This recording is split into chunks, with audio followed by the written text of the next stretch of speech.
বললেন উনি হচ্ছেন গুরু সমান। যিনি কৃষ্ণ কথা বলছেন ওনাকে গুরু সমান মানতে হয়। আর গুরুকে কি করতে হয়? গুরুকে সেবার দ্বারা সন্তুষ্ট করতে হয়, মুখে কথা বলে না। আমরা দীক্ষা নিয়ে নিচ্ছি, মানে গুরু দীক্ষা নিতে হয়, গুরু মন্ত্র নিয়ে না হয়ে গেল। গুরুদেবের মুখ একদিনেও দেখবো না, গুরুদেব বেঁচে থাকতে গুরুদেবের কোনদিন সেবা করবো না, কানে মন্ত্র নিয়ে নিতে হয়। লোভী গুরু লালচি চেলা দোনো নরক মে ঠেলম ঠেলম। বৃন্দাবনে একটা কথা আছে, লোভী গুরু আর লালচি চেলা দোনো নরক মে ঠেলম ঠেলম। আমি যেখানে থাকি রঘুনাথপুরে, মানে আমি একটু খেলাধুলাও করি, বুঝতে পারছেন? তো সন্ধ্যেবেলায় যখন গ্রাউন্ডে গেছি, আমার সঙ্গে একটা ছেলে খেলে, পুলিশে চাকরি করে। তো ওর ছেলেটা গিয়ে বলছে, বাবা তাড়াতাড়ি চলো, গুরুদেব এসেছে বাড়িতে। বলছে গুরুদেবকে বলে দে আমি নাই। কেন? আমি জিজ্ঞেস করলাম কেন বলছিস এমন, তুই তো আছিস।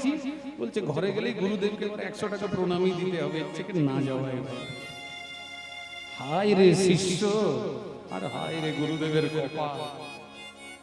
তার মানে শিষ্য ভাবছে গুরুদেবকে 100 টাকা দিতে হবে, মানে কেমন শিষ্য তৈরি হয়েছে, কেমন চিন্তা ভাবনা হয়ে গেছে।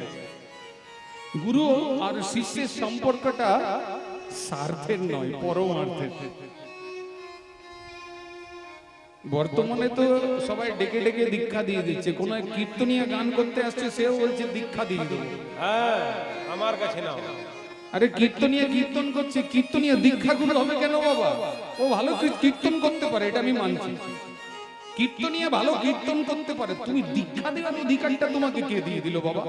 তুমি গুরুদেব সেজে সেজে ঘুরে বেড়াচ্ছ, কাউকে মাদুলি বাঁধছে, কাউকে আংটি দিচ্ছে, হয়ে গেল গুরুদেব, কাজ হয়ে গেল, কাজ শেষ। ব্যবসা চলছে, ব্যবসা, গুরু শিষ্যের ব্যবসা। এই ব্যবসাতে ফাঁসবেন না। গুরু খুঁজবেন না। কাকে খুঁজবেন? ভগবানকে খোঁজার দরকার নেই, গুরুকে খোঁজার দরকার নেই, নাম করবেন না। দেখুন নামের মধ্যে কত ক্ষমতা আছে। যদি সঠিকভাবে নাম করেন, সঠিক গুরু পাবেন। আর যদি আপনার ভেতরে কপটতা থাকে, কপট গুরু পেয়ে যাবেন। সবটাই আপনার, আপনি যেমনটি করবেন তেমনটি পাবেন। ডান হাত দিয়ে যেমন কাজ করবেন, বাম হাত আপনার জন্য প্রস্তুত আছে। তো কোনো কথাবাচক এলো, ভালো কথা বলছে, দীক্ষা নিয়ে নাও, হড়বড় করবেন না। মেয়ের বিয়ে দেওয়ার সময় যদি হড়বড় করেন, জামাই যদি মাতাল বার হয়ে যায়, শেষ হয়ে যাবে।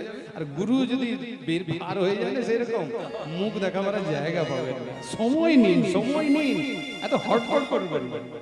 একটা গানের মধ্যে আমাদের আছে না, কত সুন্দর, দেখুন কার কাছে যাবেন, কে তার মুখ দেখবেন, কার মুখ দেখবেন। একটা গানের মধ্যে দেখুন কত সুন্দর বলছে, যারো মুখে ভাই হরি কথা নাই, তার কাছে তুমি যেও না। যার মুখে ভাই হরি কথা নাই, তার কাছে তুমি যেও না। যার মুখে ভাই হরি কথা নাই, তার কাছে তুমি যেও না। যার মুখে ভাই হরি কথা নাই, তার কাছে তুমি যেও না। যার মুখ দেখি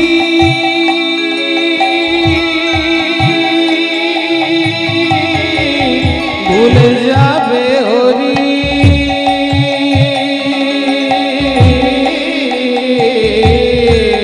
যার মুখ দেখে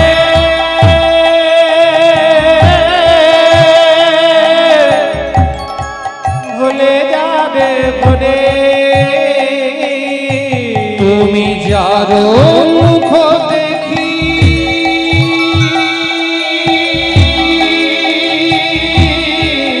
ভুলে যাবে হরি,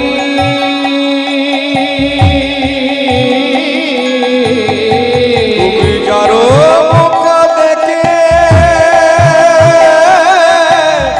ভুলে যাবে ভরে। ওগো তার মুখ পানে চেয়েও না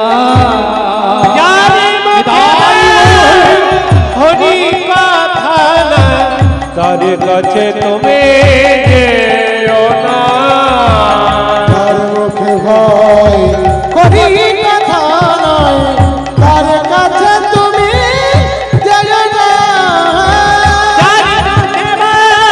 হরি কথা না তার কাছে তুমি যেও না হরি কথা কও হরি গুণ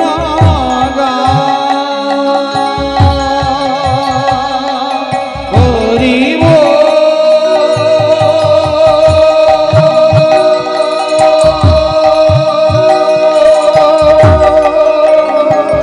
হরি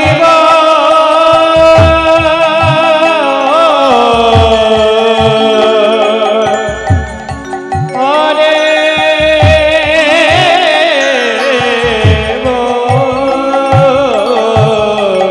হরি কথা কও হরি গুণ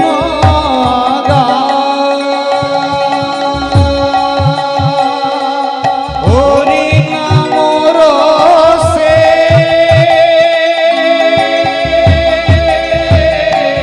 সরমত হরি কথা হরি গুণ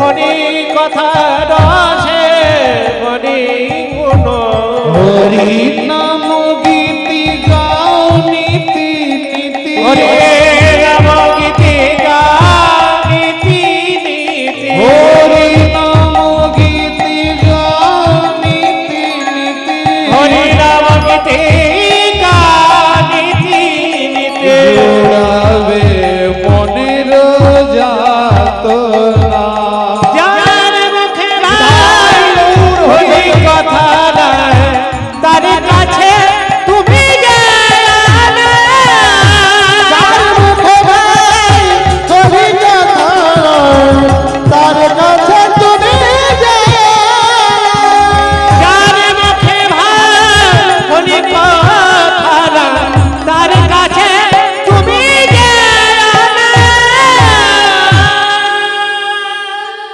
যার মুখে ভাই হরি কথা নাই তার কাছে তুমি যেও না। যদি স্বয়ং ব্রহ্মা হয়ে থাকেন তার মুখ দেখবেন না যদি হরি কথা না হয়। আর যার মুখ সকালে দেখে হরি নাম ভুলে যাবেন তার মুখ পানে না দেখাই ভালো।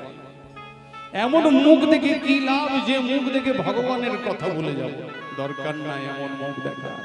তা ভালো সঙ্গ করবে, ভক্ত সঙ্গ করুন, অভক্তের সঙ্গ করে কোনো লাভ নাই। এখন সন্ধেবেলা হলেই কি হচ্ছে জানেন? এখন সন্ধেবেলা হলেই টিভি চ্যানেলগুলো খুলে যাচ্ছে, আজে বাজে নাটক সবাই বসে বসে দেখছে। নাটকগুলোতে কি হচ্ছে? একজন পুরুষ মানুষ বা একজন মহিলার 5 বার করে বিয়ে হচ্ছে আর ছাড়াছাড়ি হচ্ছে। এই হলো নাটক। এই নাটক ছাড়া আর কিছু নাই। এখন এই নাটকগুলো যদি আমরা জীবনের আদর্শ করে নিই তাহলে আমাদের কি হবে? কত বড় অধঃপতন হবে। এরা তো টাকা পয়সা রোজগার করছে না।